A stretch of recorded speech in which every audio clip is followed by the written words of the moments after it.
Though I don't know this for a fact, I think that many journalists and photojournalists had a seminal experience in their lives that led them to that particular career path.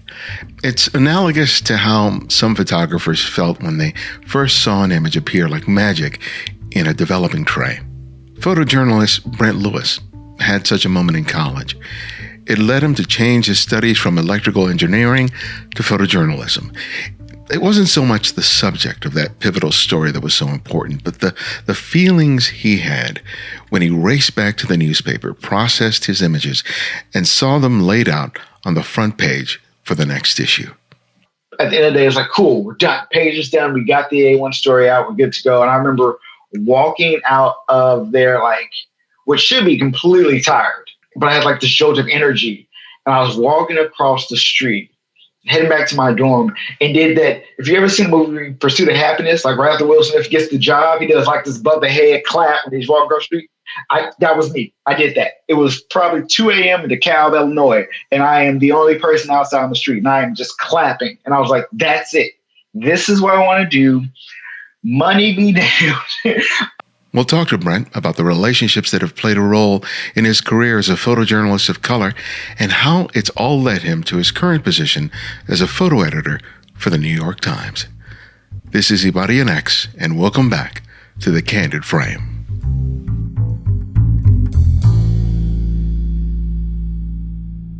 Well, thanks for making time for me, man. Welcome to the show. Thank you. Thank you for having me. This is amazing. Yeah, I'm looking forward to meeting up with you in person in D.C. for Focus on the Story.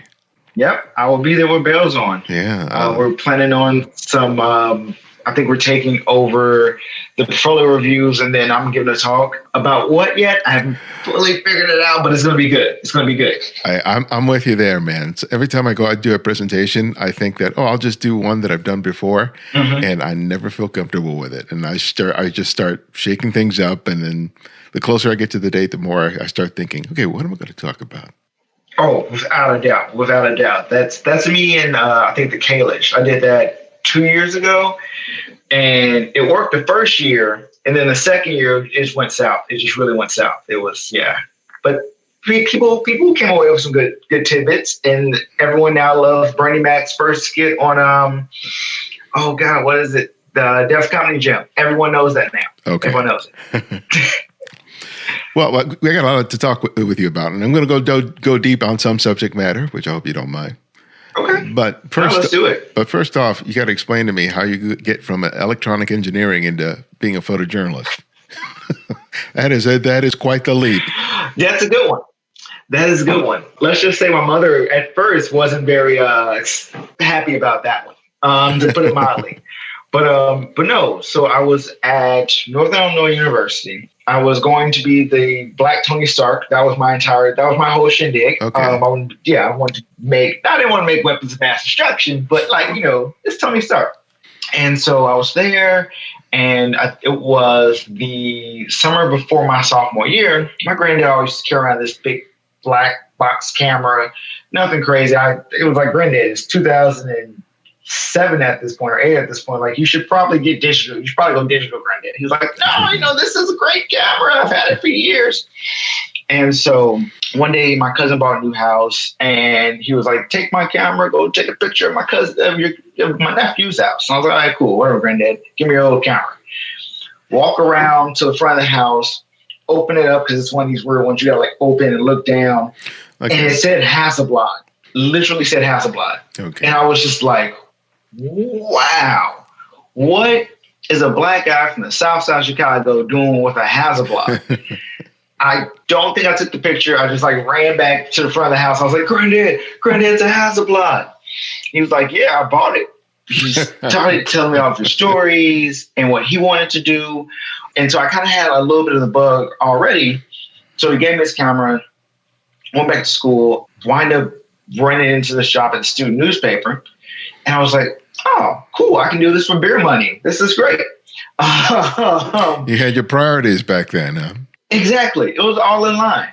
So I went and started working in the student newspaper, and I just fell in love with it. It was just this ratio of 90% physics and, C++ coding language and like 10% working at the paper, to by the middle of the semester, it was like 90% photojournalism, 10% going to classes in general at all. So I was just hooked. Left there, realized this is what I wanted to do. I was going to hold off, but my amazing wife, who was our friend at that time, was like, no, this is what you want to do. You're passionate about it. Go for it. Left there, went to Columbia College, Chicago, worked at the student newspaper, and just kept going from there. Got an internship at the Red Eye, Chicago Tribune, and, just the rest is history in a way. Okay, I'm going to pull you back a little bit. Okay, take me. Because when you started working on the paper, you got bit by the bug. And it's like, for me, there's a specific story that I've had that I've shared on the story before, that the moment I did, basically I had an opportunity to tell an exclusive story. It was a lot of action happening right in front of me. I ended up on the front page of the paper, and I was like, people were reacting to it once it got in print. And I was like, wow, that's what it was for me. What was the sort of the catalyst for you where you felt like, not just the taking of the picture and seeing it appear on a white piece of paper, but the whole journalism thing? Because, you could have been happy just making pictures, but you got a bigger bug that bit you. So tell me about that spark. Sure. Okay. I don't know how deep you want to go. You want to go there? We take it. We'll go all the way there. It was, I never forget it. It was a student council meeting, base level student housing meeting. Even take it further, like it was in college. It wasn't even student council. It was like the resident housing authority. It was this huge story that was going on in the paper. And they're like, Brent, you and Dave Thomas go over there and you make pictures. He's going to write the story. Someone stole like $10,000 out of the coffers for the resident housing authority, and we think it's this lady and she's on trial. And I was like, oh my God, this is great. This is definitely going to A1. This is going to be amazing. A1, page 1. It was a small, they didn't have an A section. Anyway, so I go over there and I'm already like excited, because I'm like, oh, this is one of those big stories. We get to the door and they're like, whoa, where are you guys from? Like, from Northern Star. I'm from the student newspaper or whatever. And he's like, do you live in the residence hall? And I was like, yeah, I live in the residence hall. I literally live in this one. And they're like, okay, cool, you can come in. But then the reporter was just like, they're like, whoa, do you live in the residence hall? He was like, no, I don't live in the residence hall. Like, you can't be here. So he looked at me, and there's like, I don't know, Joe Brown giving like a kid a tile commercial. And was just like, Brent, I know you're not a writer, but take notes. Take notes as much as you can. I was like, okay, sure, whatever, Dave. Good luck. So I go in. I'm like, cool, I'll at least make pictures while it's going on. They're like, whoa, you can't make pictures here. You can't make pictures doing it. It's going to distract folks. I'm like, all right, great. So I'm like taking notes, like really terrible notes, just about what's going on, who's there, what. I don't know how Dave wrote a story off this. I'm still shocked to this day. But I got nothing. I was like really, really excited. I'm like looking to see what's going on. I'm like witnessing all the key players. And so they were like, you can take pictures once it's over. So the moment they were like, she got acquitted, she was like, you're free to go. So they like banged the gavel. And the moment I picked up my camera, I think I had like oh God, this is like a 30D with like a 7200 on it. And I like turned it around, and the woman who was accused, like somehow looked straight over to me. I was like, bam, got the picture.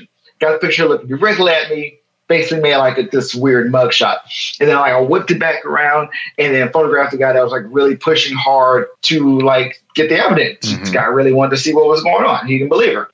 Got some photos of him like shaking people's hands and things like that. And I was like, oh, cool. Got what I needed. Dave like rushes in. He's like, Brent, what happened? I was like, here's my notes. He was like, what's this? I was like, I tried. But I was like, that's the person you need to talk to. And then you need to go over there and talk to this person right here. And that's where you get your quotes from.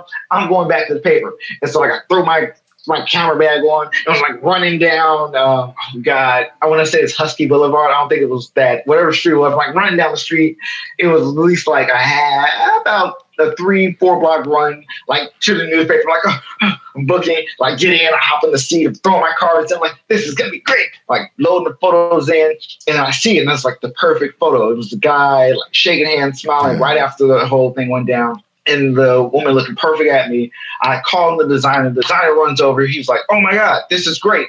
Goes over, I throw the photos in. He starts laying out the page. Boom, slap dab on A1, page 1. And then he perfectly fits the mugshot of the woman right there. and it works. Dave runs in the office. He's typing up the story. I'm feeding him some quotes and things that I remember and wrote down. The designer is like dropping text in there, moving things around. And I'll never forget, like, at the end of the day, it's like, cool, we're done. Page is done. We got the A1 story out. We're good to go. And I remember walking out of there, like, which should be completely tired, but I had like this jolt of energy. And I was walking across the street, heading back to my dorm, and did that. If you ever seen the movie Pursuit of Happiness, like right after Will Smith gets the job, he does like this above the head clap when he's walking across the street. That was me. I did that. It was probably 2 a.m. in DeKalb, Illinois, and I am the only person outside on the street, and I am just clapping. And I was like, that's it. This is what I want to do. Yeah. Money be damned. I don't know what the future holds. I had no idea that this was 2007 at this point, and the newspaper industry was going through a thing. All I knew was, like, if this is what people get paid to do on a daily basis, I want this in my life. And so that was it. That was when I was hooked. So that's the story of the actual big bug that struck me, and I have not looked back. Oh, good. I'm glad I didn't miss that. That for me, it's just the same. It was the feeling of, one, getting access to something that under normal circumstances someone would have turned me away from. And then and then being, I can get in because I have this press pass and this camera. And then on top of that, to be able to like produce something and be part of a team that's working in collaboration to put this story. And my story ended up being on the front page of the paper too. And, I think it was the 2 or 3 column picture, and then seeing it in there and holding it in my hand. And it was just like, oh, hell yes. Give me more of this. Exactly. It's like, yeah, I'm sold. Yeah, because like you said, you don't get rich from this. So it's sometimes it's the this feeling that I get from being able to apply myself to something I really love doing and having it result in something, an experience, not just a product that sits on a hard drive, is quite amazing. Exactly. Like you can't beat that. And I think as my career moved along, and I kind of understood that not everything's like this breaking news, but these amazing stories that you can tell. But overall, it's just that feeling. I can't beat that feeling. I can't beat the feeling of being part of history in some way, shape, or form, even on the smallest level to the largest level. It's just that feeling that I was there and I was able to capture these moments and to give them back to people who couldn't be in the spots that I am. I wanted to make sure that every photo that gets published, every photo that's out there, takes the reader and the viewer in some place that they wouldn't be able to go, and just provides them with a sense of story that maybe they wouldn't get anywhere else if it wasn't for me being in that spot. Yeah. And as you said, not all news stories are really dramatic. It's not fires and big sports events. But I think that one of the things that makes it so exciting for a lot of the people who do it is that there's always the challenge of getting the shot, getting a good shot. Yep. And that each assignment can be a test of not only of your ability to get the picture, but to do the things that you need to in order to put yourself in the position to get the picture. Exactly. Where did you learn that part of it? Because I think, you go to college, you learn about writing, doing captions, making the photographs, but the real skill is being able sort of to maneuver yourself when you got all those obstacles, all those people who say, you can't make a photograph here, you can't do this, you can't do that, who are you? All that stuff. Where did that skill come from? That's a good one. I want to say it began with the idea of kind of started naturally. I was always which I think one of my favorite things, one of the things that took me to where I wanted to be in life was just the idea of working from my heart.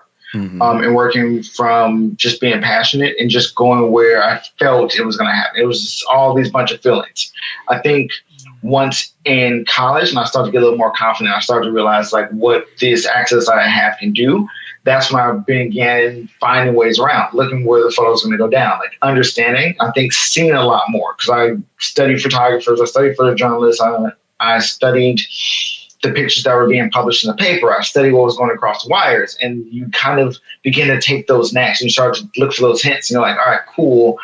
I think it was a Scott Rosami photo of this dunk competition. He was in the rafters with a 600. And I was like, I would never figured to even go that way.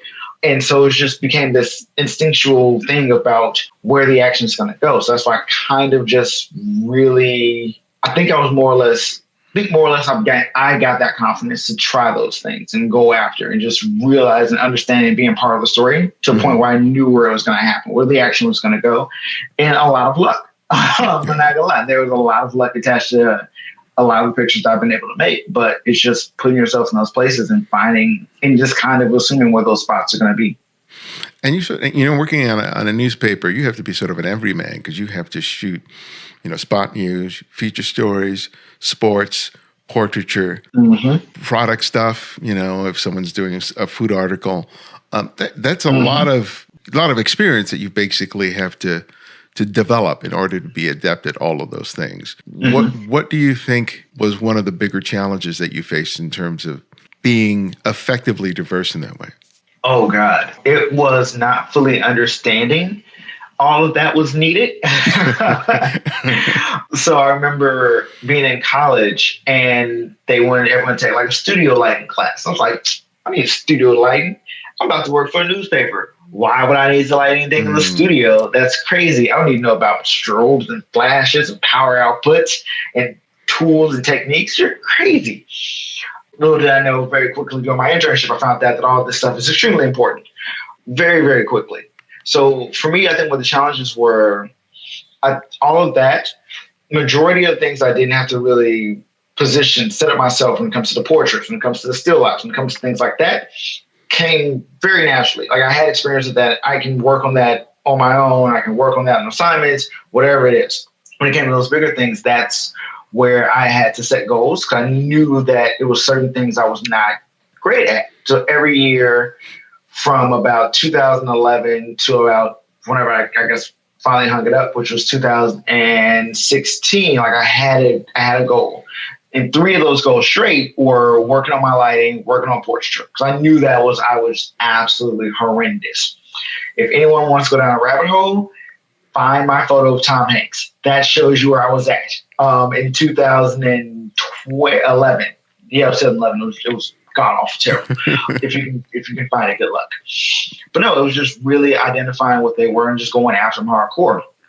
So after I got reprimanded hardcore for a terrible photo of Tom Hanks that I really don't want any of you all to look at or find, I knew that was where I had to improve. And so I would go out and I would look for portrait assignments. And I would look for ways to do it better than I was doing before. So I would start experimenting with light. I would start working with some of my friends.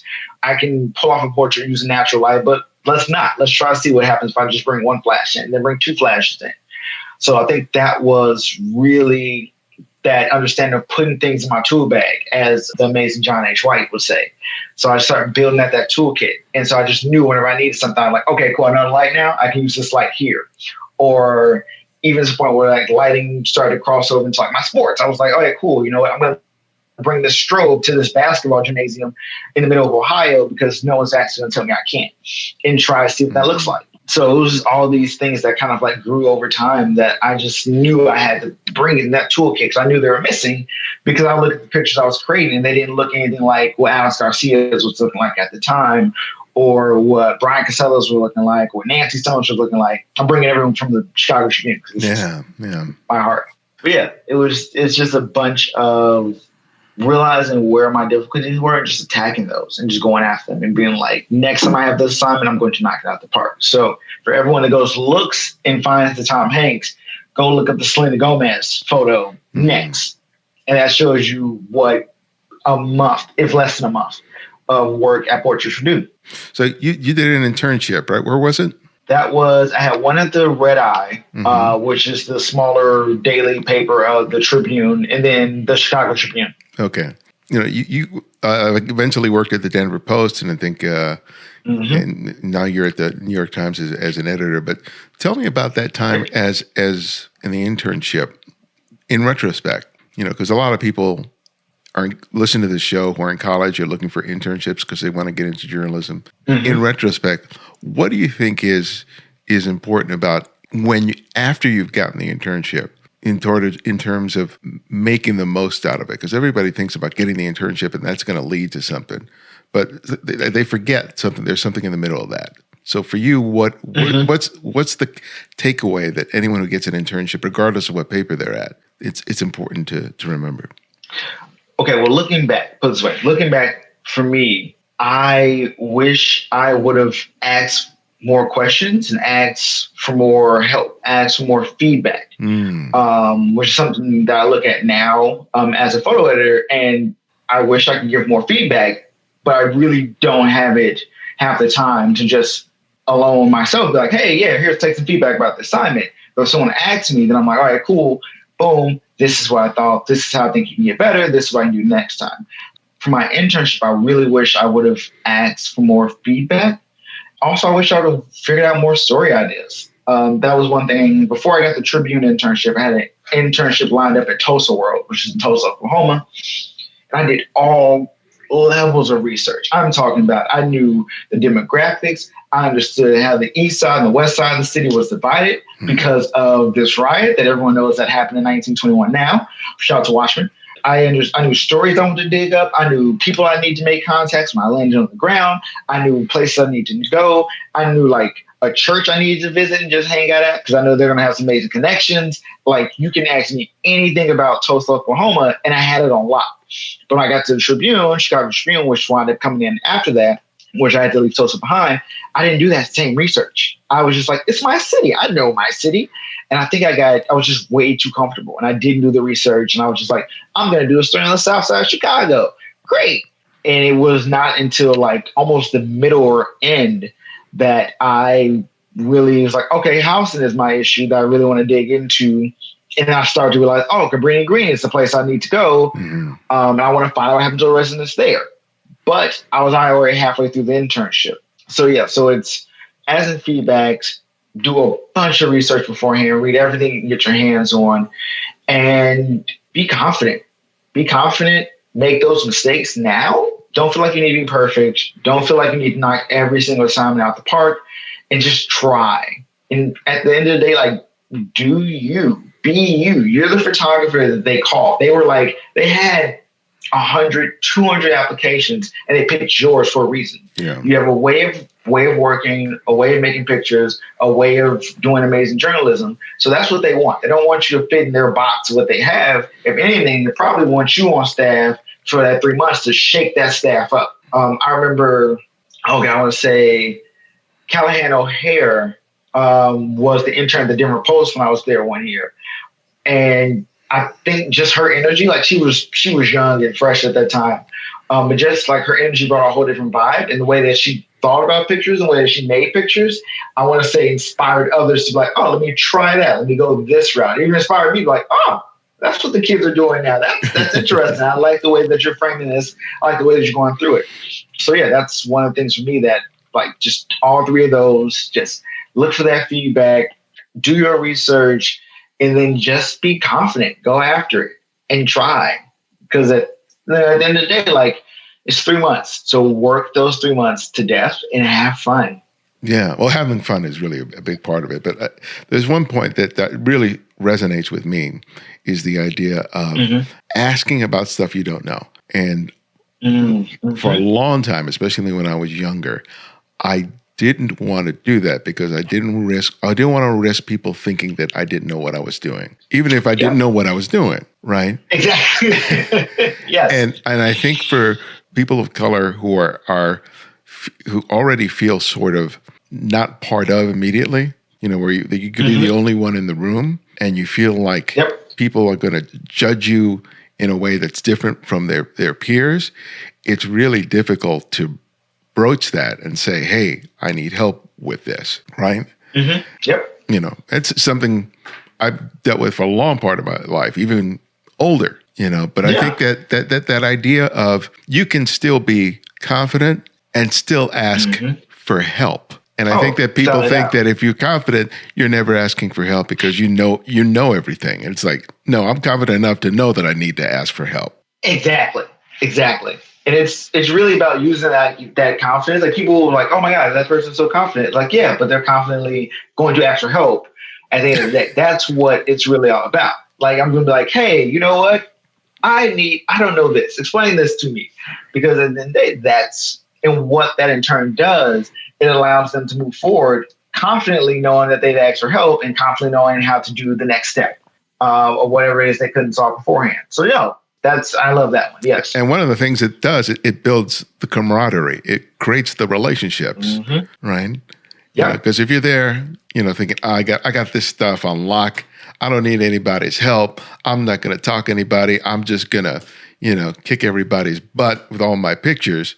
That creates a different kind of relationship in a newsroom or any place. And very, very quickly. So you had the opportunity to go to the Eddie Adams workshop. Yes.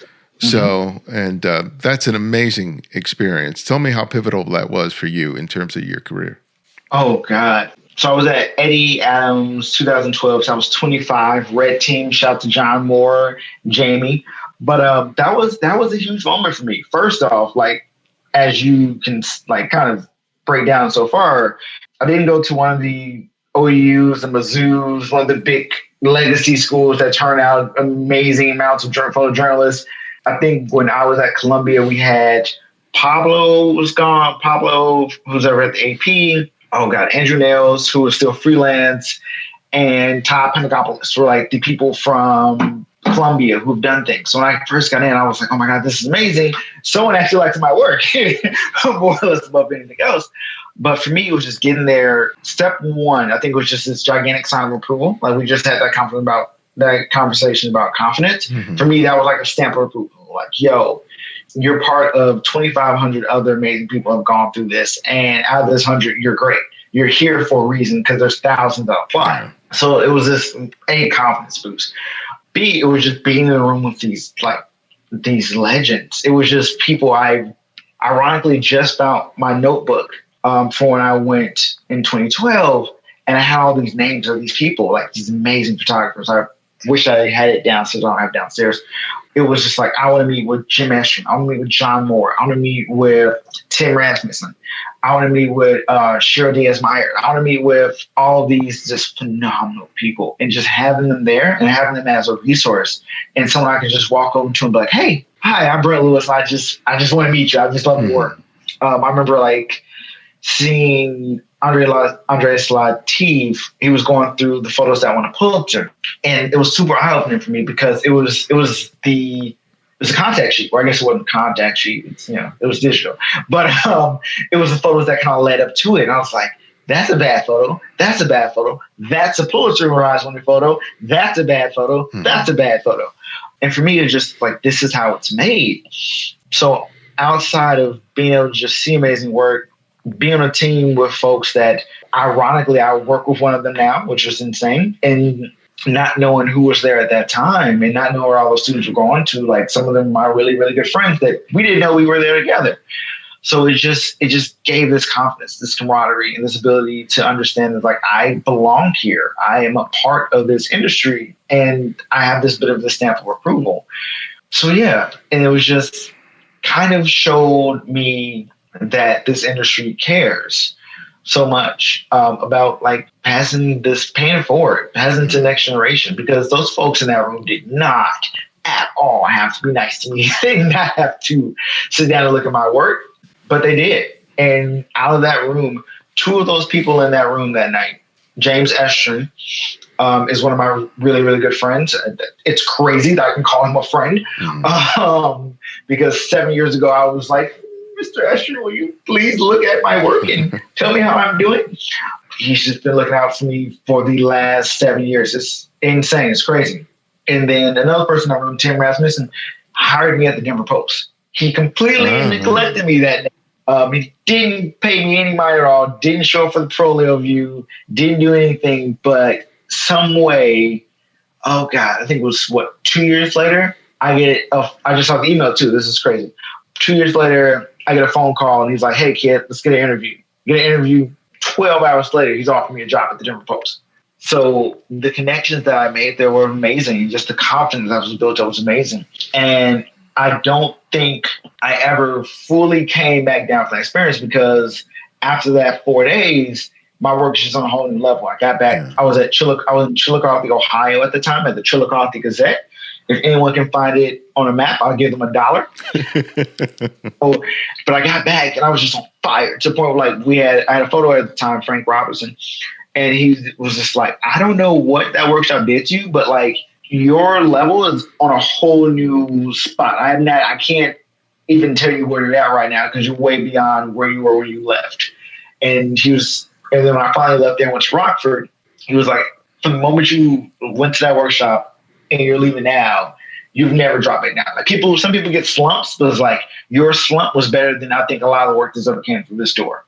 So yeah, but between the connections and everything, I thank the workshop. And I go back every year they will ever have me. Well, you had one experience there that really struck me when I heard about it, which was when there weren't that many people of color there, and one of them won an award, the South African photographer.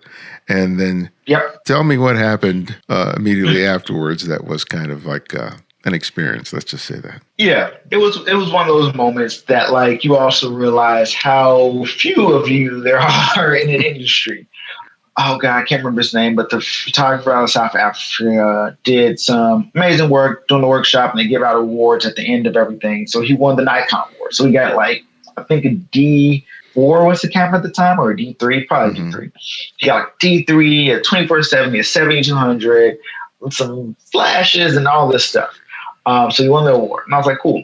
And so immediately afterwards, they go into like this whole party spiel, and like everyone's having fun, you're dancing, and there's drinks and stuff like that. And so people start coming up to me. It's like this one guy walks in, he's like, "Oh man, congrats!" And I was like, "For what?" He's like, "You won the award." He's like, "Nah, man, that wasn't me." And I was like, "Oh, I'm so sorry. Yeah, goodbye." And so I was like one. I was like, okay, cool. You live at that time 22 years as a Black person in America. You're like, it happens. Yeah. I can't be offended by every single one, or I wouldn't have enough time in the day to sleep. And then it happened again. So I came up with, "Oh man, congrats! I love it! Oh, what are you gonna do with the camera gear?" And I was like, I didn't win any camera gear. And it's like, "Oh, are you sure?" Like, yeah, I'm 100% positive I did not win camera gear. I was like, "Oh, my bad. Sorry about that, bro." Yeah. And then finally, like a third person came up, and at this point, I'm like, all right, it's too far now. He was like, "Oh, congrats, man. I'm a blah, blah, blah. What's the name?" I was like, "It's the other Black guy. The other Black guy. There's two of us here. It's the other Black guy. The skinny one. I'm the bigger Black guy. The skinny Black guys. Oh, my bad, man. I'm sorry." So when I think I had like one more time, and then I was just like, "And we're done. We're done here." And it I don't know. I can say like it did rub me the wrong way. What am I saying? It rubbed me the wrong way. At the end of things, but also showed me that like it shouldn't just be two of us here, and we don't look anything alike. But also that's just where the industry was. That I'm pretty sure people in that room didn't understand that there were two Black folks there. Like they just didn't know. So yeah, it was definitely an experience, putting it mildly, but it showed me that we have a lot of work to do. This industry has a lot of work to do. A lot of work to do when it comes to people of color, especially Black and brown folks, which, I feel like we've gotten better. We'll probably get some more of this later.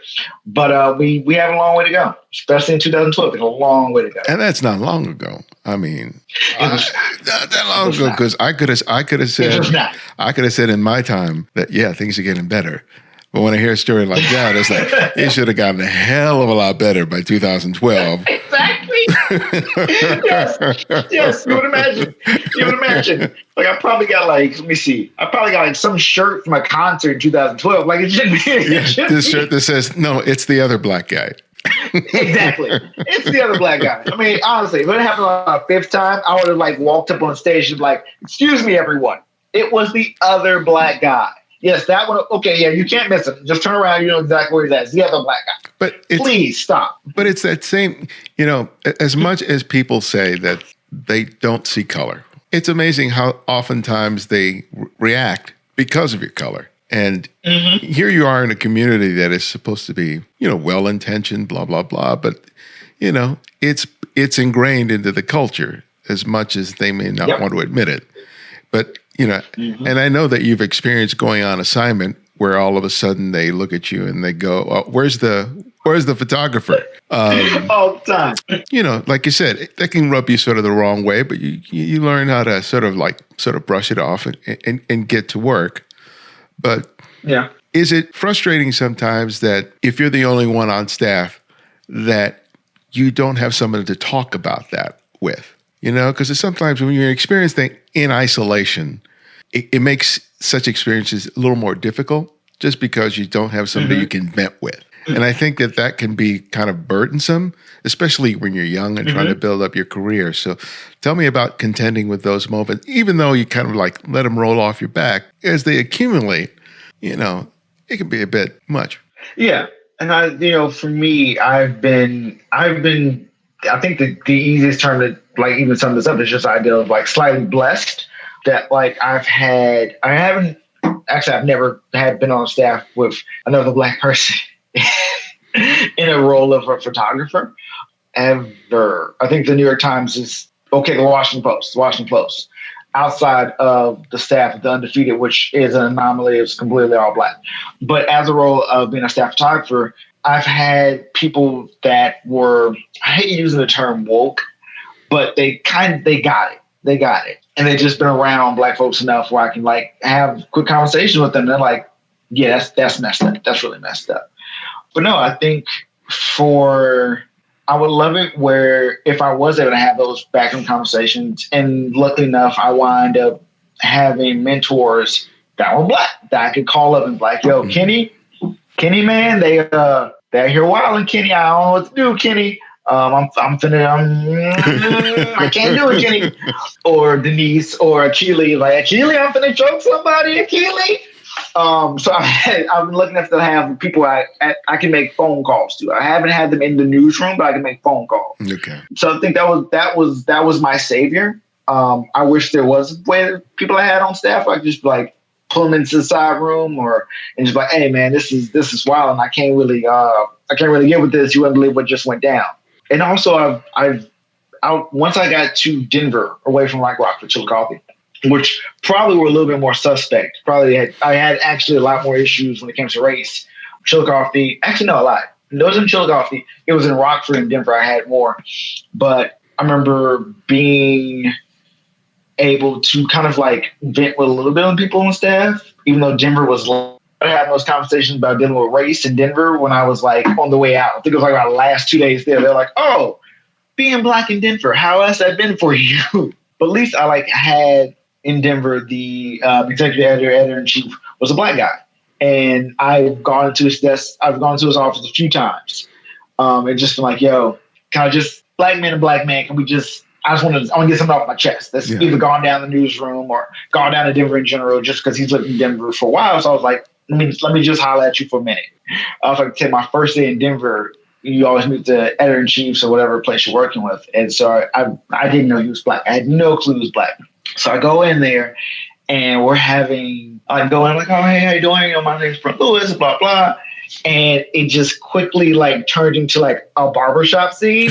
Where we were just like saying like, damn, ain't shit. We were like, Obama out here, he finna do that shit, brother, ain't that the truth? We finna, man, Obama. So I'm like, wait, cut around here. He's like, man, I go to the spot on what's it like really just turned into like that moment. Mm-hmm. I was like look around the office and I'm like 1, 2, 2.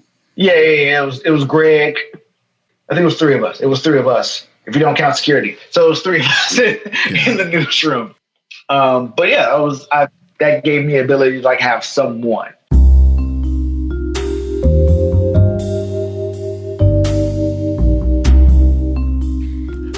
Now, I know that many of you have been thinking, I need to get around to supporting the Candid Frame.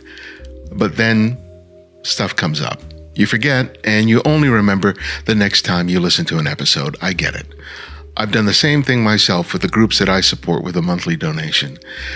But I can tell you that once you do it, you don't have to worry about it. And you also have the satisfaction of knowing that you are supporting something that you appreciate and enjoy. So why don't you put this show on pause for a moment?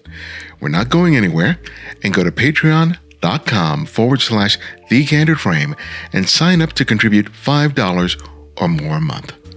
Come on. Just pause it right now. It will only take a few minutes. Right now. Thanks. Well, you got to do the role of an editor at the Washington Post and now at the New York Times. So you're on the other end of this now, where you're able to, hire photographers and things like that. And one of the things I was really kind of curious to hear, since you've had experience on both ends of the table, we talked about earlier about the way people get into photojournalism.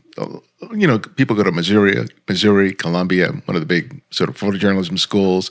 They get internships. Mm-hmm. They manage to get into like Missouri Photographic Workshop or Eddie Adams. Mm-hmm. And, those things, all of those things basically serve as a channel for, the photojournalism industry. And the access to those really, each of those sort of narrows the pool of people who have access to the decision makers. And as you said, you went, there were probably only one or two other people of color there. So, people of color in general, yeah. Yeah. So my question is to you, especially now, in terms of, accessing the decision makers, there's a large number of photographers who didn't go to those universities. They basically have just gone out, they started shooting, they started hustling, and they may not be able to get into, one of those institutions or can't afford to do an internship, right? So because newspapers, magazines say they want to open it up, and one of the things I often hear about is like, well, I'm not seeing that work. Right. And I think part of it is like, well, it depends on where you're looking. Right. But, exactly. But what can both the photographer who's not coming through traditional, well, let's start there. What can photographers who are not in those traditional, basically pathways, what can they do when they don't have the advantages of another group of people that did? So that's the $1 million question. That's the question that has been like keeping me up late at night, just because I co-founded Diversify, and that's a way that we've been opening up pathways. But that's not everyone who's out there making amazing work knows about that, because even that you have to know Diversify even exists. You have to be somewhere attached to the photojournalism realm in general, just because of how social media works. It's not like this wide blast that goes everywhere, and every human being that's ever seen it is going to apply or even want to get on, or how that works. So as many people that I've been attached to because I've become aware of because of Diversify, there's probably at least another 5 or 10 out there that I will never know. So for me, it's always just been about, this is honestly what keeps me up at night. It's trying to go out and find ways to make those connections. I feel like there's many ways that we have the internet. The social media world is so amazing, honestly. People are able to make those connections. I had kids from high school that are who are reaching out to me. I have kids who are in college shooting for the New York Times, which is incredible. I didn't even know anybody at the New York Times when I went for the portfolio view or Eddie Adams workshop. I get people requesting sit downs with me, coffee, whatever, to show their work all the time now, because they can find people on social media. They can find my email address. They can do things like that. They can hit me up. So I think for me, it's always kind of identify where the work that you want to do is being done, right, and either reach out to those gatekeepers. We're going to call them gatekeepers, so I don't have to go down the whole photo editors, director of photography, whoever might be in that spot of hiring. Reach out to them, kind of see what information they want. This industry is sometimes hit or miss, but it's overall pretty hit. I've met some amazing people who easily could have wrote me off 7 years ago, and I've been working at Kinko's right now. Reach out to those people, ask for advice. Do that. Reach out to photographers. I think that's another one of the avenues that I would take. If there's someone whose work that you are really leaning towards, that you're really liking, that you're really enjoying, that you want to do, or you can see yourself doing that work, reach out to them and work social media for that way. Because I can pinpoint maybe 5 or 6 people in my office that use Instagram to find new photographers that do amazing work and get hired by the New York Times and become usuals because they saw a post on Instagram or they saw them on Instagram. They did something like that on Instagram. So like use social media, reach out to people. Don't be afraid to like drop an email. Believe me, I get cold called all the time. People send me cold emails all the time. People have no clue who they are in the universe. It's like, hey, I want to check my work. Or hey, can I come out of the New York Times? And for me, not gonna lie to you, my people of color, I have an open door policy. I don't know if the New York Times wants to know about that. I don't know if they might have just found out. But like, if you call me up and I know that you are my peoples, I'm gonna be like, you know what? Just come out of Times. Because for me, it's all about being in that space, being able to see yourself in that space will allow you to one day envision yourself in that space. You can't. It's hard to believe it until you see it, and so once you see it, you can believe it.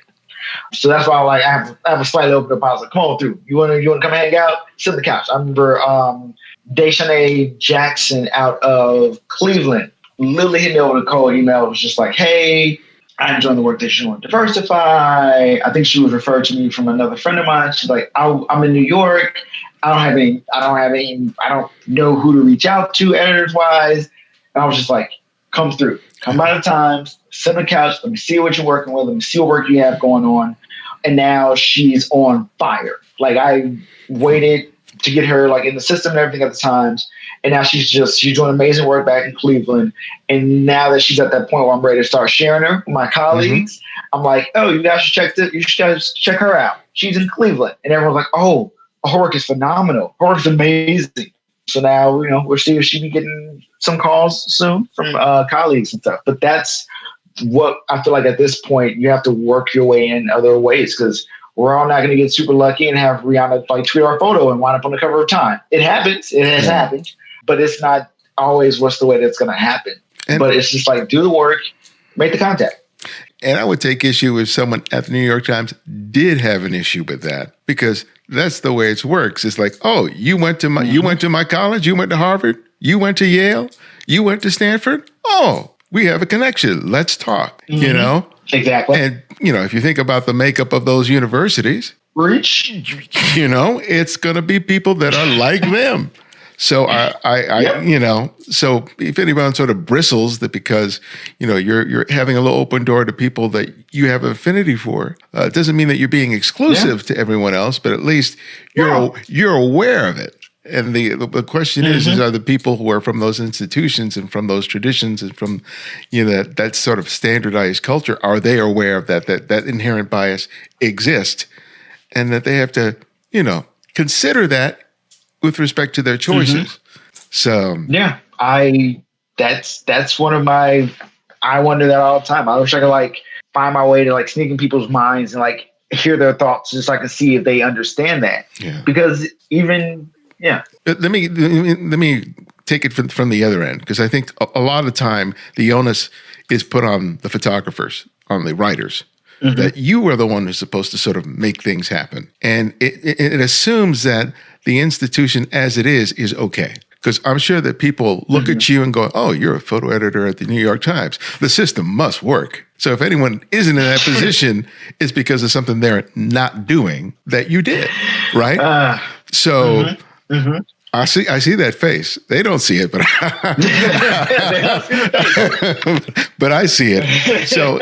So in terms of the institutions themselves, we just talked about what the photographers need to be doing, but from your position, what do the institutions themselves need to be doing to change a system that even 2020 is still affected by a systemic system that is still too exclusive? Not just in terms of people, not black and white, but people who are gay, lesbian, women, all of that stuff. Yeah, exactly. I think what institutions in general need to take is first off, just take a step back and just understand where you are in the realm. So many folks are just like, oh, we're doing great. We have people of color in the newsroom. And it's like, yeah, you got like 3 or like 7 or maybe like 12. So it's just honestly understand where you're at in the situation. Next up, it becomes the idea of like, you got to create that outreach. You got to create that openness. You got to create space for people to come and present their work, come and be seen. And beyond that, you need to go out and start doing that work. Oh God, I wish I really didn't write down what the exact quote was. but why should it be on in this case, people of color? Why should it be on the people slightly less fortunate not to be in these spots to create change in the industry, change in the world in general? It should be these institutions that create that change. And so institutions need to understand like what they've done to create the system that we're in right now and how to go about changing that. I think for me, it becomes about creating that space where people can feel like they can be heard, can come in, can sit at that table, to have that conversation, to take yourself down from a hierarchy of it all and really just be like, all right, you know what? We've done wrong. We've gotten that. But let's have this conversation how we can do better. And I think it's by having more Black folks in the room, more people of color in the room, more women in the room, more just across the board, because what that's going to do is it's going to create these institutions that look more like the world around us.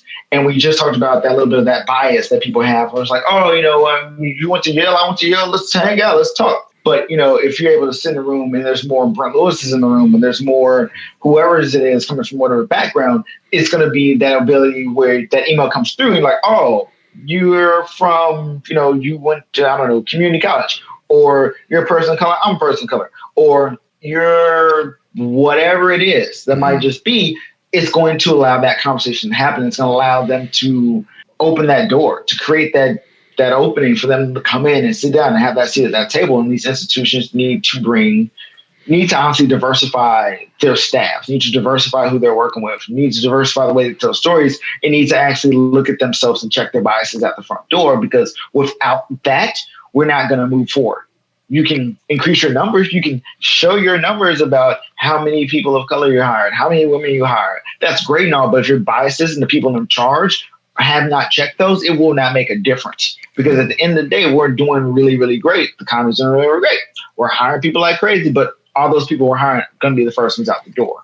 So it becomes, for me, at the end of the day, just like, look at yourself in the mirror, take that onus upon yourself to go out, to reach out, to find the places where you can see growth and development, and that you can push the energy that you have, that you're pushing into your friends or people who went to your alma maters, and use that to encourage the next generation, the people who don't look like you, and strip those biases back. So for me, that's where it seems like a lot. It feels like a lot to start with. But it's a lot. It's multifaceted. I think, especially now. Well, there are a couple of things right now. One is what's happening in terms of the newspaper, especially in the newspaper industry, where all of these papers are being consolidated into smaller and smaller, multimedia companies, where the local newspaper, is becoming decreasingly present in a lot of communities. But also, it's just in terms of the audience is changing, and I think that there is something to be said for creating a staff and basically a group of people putting a paper that are telling the stories in ways that the people whose communities are being reflected in the paper feel like it's being told in a way that they feel is relative to them, rather than using this sort of mythological belief in objectivity, which doesn't really exist. No, not at all. And we're historically, any community, whether it's Black, whether it's Latino, et cetera, it's often been told from one singular objective. And while you can have, some diversity in the newsroom, that doesn't automatically translate that individual or a couple of individuals is able to have enough impact into how the editorial staff ends up thinking that this story should be told, right? Exactly. So, and I think that's what, we're kind of speaking to, because as much as I would love to see more diversity in terms of photographers and writers and editors, it's just like, it's the whole collective that has to be aware of the fact that, the way we've always done things may seem to have worked, but it only seemed to have worked for a certain group of people, not for everyone. So exactly. Like having the people in the room really it makes a difference, but it doesn't at the end of the day, because they're not given the onus to feel like they have the ability to stand up and have those tough conversations and raise those issues. Then what does it really do? Like, what is that person more than just a token? Like, Like, you got to give them that space. You have to give them that onus and give them that belief that they're here for a reason, outside of just checking a box, outside of just feeling really good about yourself because you made a hire. You can tell me, but is it increasingly harder to do that with less staff positions existing and so much work being relegated to freelance artists who don't feel empowered to be able to express themselves in this way? Is that a big issue? Exactly. That's a huge issue, honestly. And it's an issue that I feel we haven't fully come to grips with. I think we're still in that idea of like balancing things out when it comes to who we're working with and how we're telling stories. But it's a huge issue because some freelancers just don't feel like they have that ability to speak up, to be like, no, this isn't the way that you should do it, unless you have a relationship with that editor. Like, I have a few people that gave me pushback on a way that they thought I was going to cover a story, but this is what it's about. They were both white men. One person came to me and was like, you know what? I don't think we should tell this story about Appalachia this way. And I was like, that's funny, because I didn't want to tell that story anyway, because I also lived in Appalachia for a very long time. And I know what these people are like. And the other one was like, you should probably get a woman to tell the story. I'm like, yeah, I probably should. That's cool. Thanks for flagging that. But like, I've never really had many like people of color, many people from the backgrounds push back like, this is not the way the story should be told. And I don't know if they're doing that with other editors. I don't know if they're doing that with other people in general. Feel like they have that onus outside of folks that you have like deep relationships with. Because like, I hope that all the photographers that I've worked with feel like I'm that person you can completely push back on. But you know, when you're relegated, only way that you're going to get that call the next time is to leave that good feeling with that editor. Makes it a little more difficult to do that. Mm-hmm. Now, when you got offered to be a photo editor at the New York Times, tell me about how all that happened. Oh, okay. That's a good story. So at the time, all right, I'm going to say shout out to sorry to Kevin Merida. You're going to hear this, but it's real. This is what happened. He was my boss at Undefeated.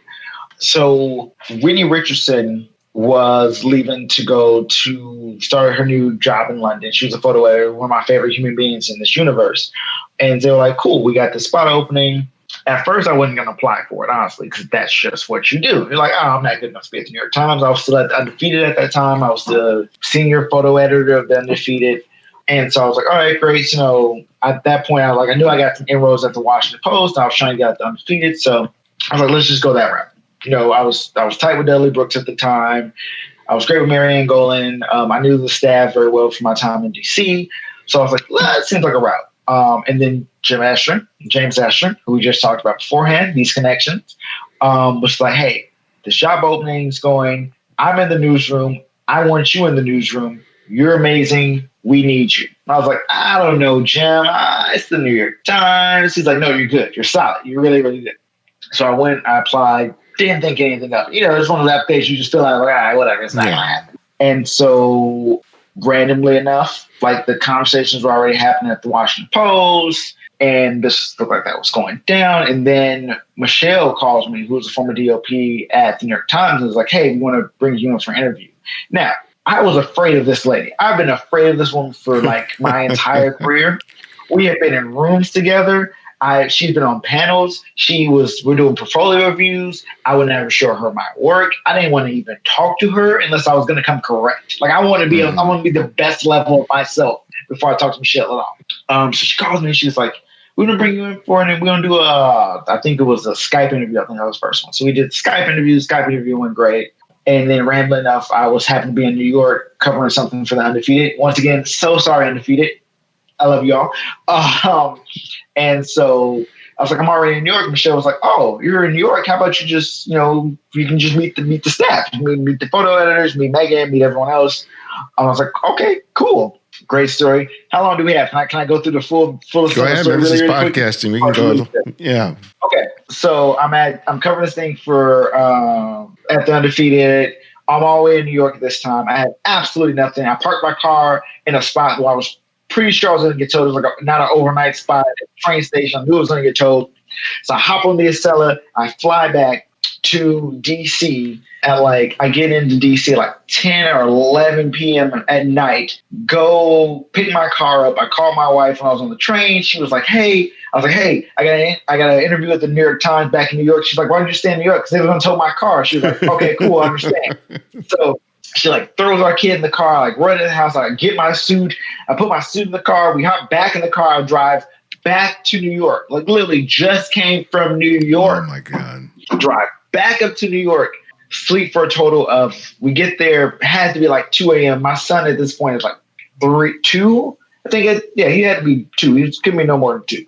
Sleep for like 3 hours. I'm up, throw my suit on, go to the interview. I had to tell that part of the story because it makes it that much better. It was great. We have an editing test. It all goes well. And then basically I get back. I'm back in D.C. And the Washington Post calls. I'm like, hey, Brent, we want to hire you. I was like, oh, okay, cool. This is amazing. Yeah, that's great. And so I immediately hop on the phone with Jim, because this is what you do when you have, people that you can call on and have conversations with. Everyone needs mentors and people they can bounce ideas off of. So I called James. I'm like, hey, this is what's going on. He was like, you should probably just call Michelle, lay it flat on the ground. I was like, cool. So I called Michelle up. I was like, Michelle, the offer's on the table from Washington Post.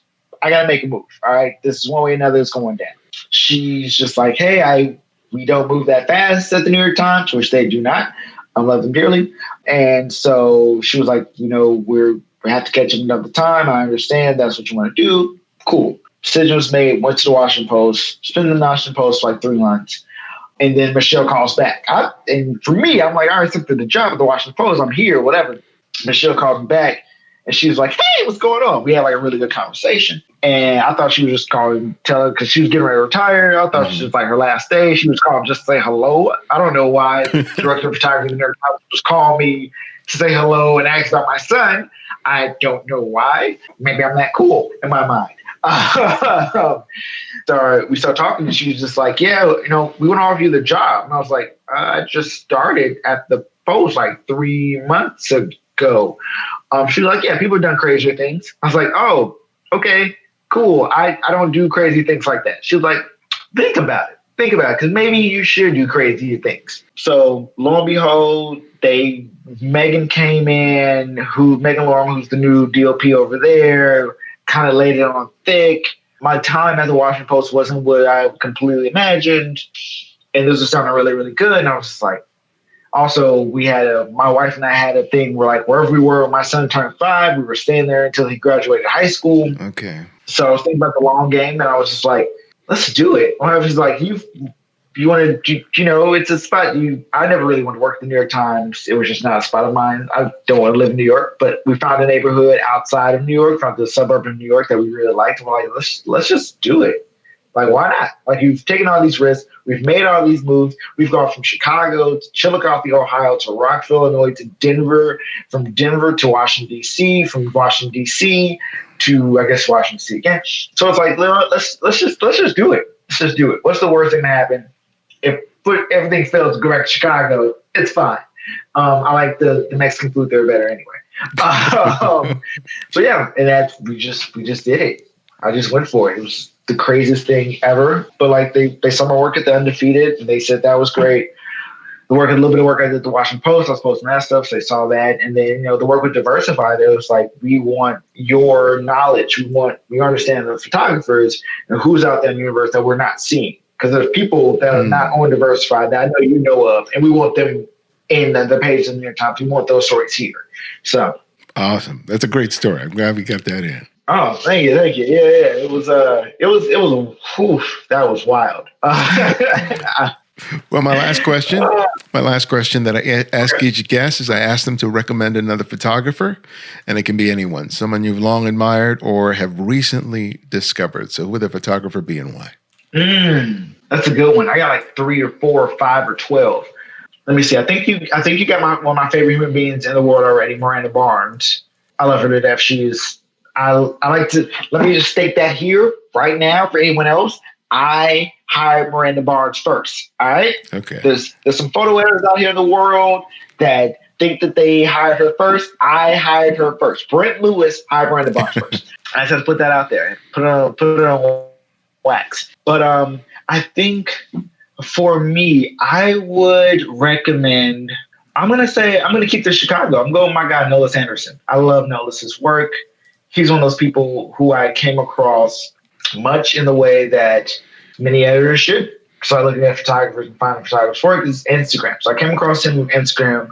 He did this amazing work for my guy, Joe Fresh Goods out in Chicago. When he came out with this line of Thank You Obama shirts, took the internet by storm. I saw the shirts. I was like, oh man, still. But I was like, I'm really digging these photos though. Like, who took these photos? It was like Chance the rapper was there wearing the shirts. It was great. I was like, who took these photos?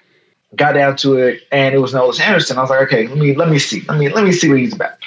Went to his Instagram account, and I was just like, yo, this work is crazy. It's not in my wheelhouse usually. It's not hardcore photojournalism, not documentary at all. It's just really amazing portraiture.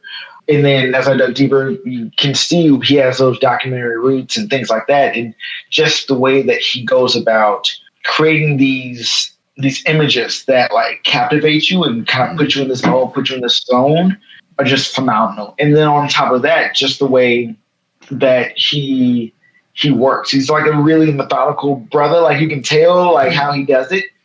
And pulls these things together and builds. And it's just phenomenal watching just the growth he's done since I found out about him in I think it was 16, 17 to like now. So he's the person I would say that I'm in love with. Also, you already have talked to numerous of my other people. So I had to throw you somebody that you did not have. All right. Well, thanks for that. And thanks for making time for me today. I really do appreciate it. No problem at all. Thank you for having me. This has been amazing. And thank you for like getting me. I feel like I was actually able to talk about some real stuff because usually I go things. I'm like, yeah, no, everything's fine. The industry's so crazy, but we're trying to diversify it the best way we can, Brad. Yes, we are. So I was able to actually have a real conversation. Like, yeah, man, it's crazy right now. It's just wild, and we got to do better. We don't do better. I don't know what we're gonna do yet. But I'm working on it. I'm a secret squirrel inside the base. That's your new T-shirt, man. Secret squirrel. Better trademark that. I'm telling you, I will. It's going T-shirt. Like I'm your inside. Need to know anything about? I got you. You want to know stats? I got you. Yeah. Anybody want to come through the times? I got you. So like I'm leaving the door open. Doors open. It's not even cracked. I'm not even hiding anymore. Doors just wide. Just come on through. Anybody want to come on through? Come on through.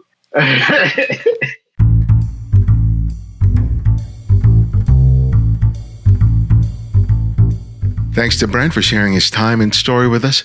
Find out more about him and his work by visiting blewisphoto.com and discover some great talented photographers of color by visiting Diversify.Photo. I'll be in Washington, D.C. for the Focus in the Story Festival in the fall and a Memento photographic workshop in El Paso, Texas in August, as well as my week-long workshop in Tokyo in December. You'll find details on all of these on our website. If you're a devoted listener and subscribe to the show, write us a review on whatever service you listen to podcasts. Those reviews have led people to take a chance on us and allowed us to grow.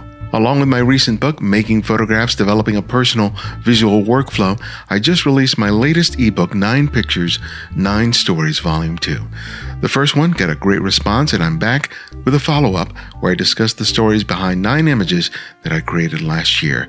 It's only $8, and your purchase is another way you can support the show. Purchase that and any of my previously published ebooks by visiting the website. You can also subscribe to our YouTube channel and our mailing list.